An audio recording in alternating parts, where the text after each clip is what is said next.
Let's consider a rectangular membrane. In this case we have side length A and B, and the wave equation in 2 dimensions takes this form, where c square is equal to the tension, capital T, over the density rho. The displacement u is 0 on the boundary, so the boundary is fixed. And we have information about the displacement at t equal to 0, the initial displacement, ux or y 0. And we call this initial deflection f of xy. Moreover, we call the initial velocity g of xy. So the velocity at the starting point is given. We are not going so much into details, but we are just mentioning that in order to find solutions of this problem, we start by using the method of separation of variables. So we split the solution u into capital F and g, where f is a function of the spatial coordinates only, and g is only a function of the time t. So differentiating and inserting in this wave equation, we obtain this equation. And by dividing with several functions here, we obtain this equation. And this is very similar to what we have done earlier. So we obtain two equations, one equation in t, and another equation only in x and y, the spatial coordinates. This equation is called the Helmholtz equation. In order to solve this Helmholtz equation, we just use the method of separation of variables once more. We split this function f of xy into a pure function of x multiplied with a pure function of y. Then by differentiating and inserting into this Helmholtz equation, we obtain similarly as above two equations. One equation in x and another in y. So this is a little bit more complicated than in the one-dimensional case.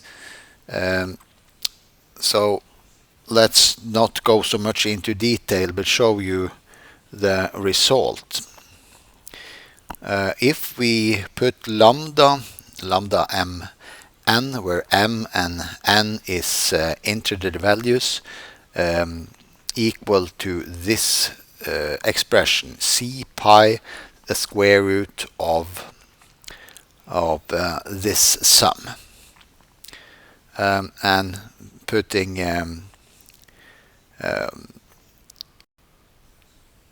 we see the function, the solution of this problem. We call it uxyt, and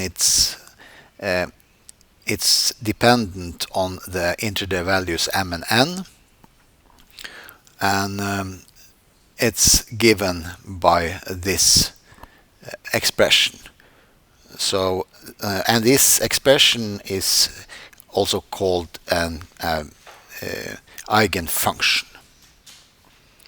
So we are doing exactly the same as we do in the one-dimensional case, and after finding these candidates of solutions, we sum them.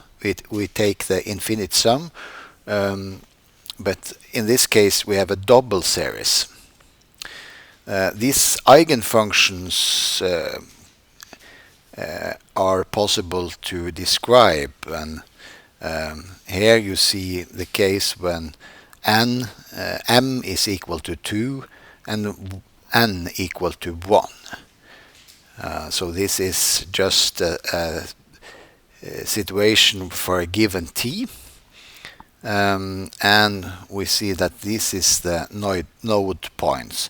All points on the red line is not moving.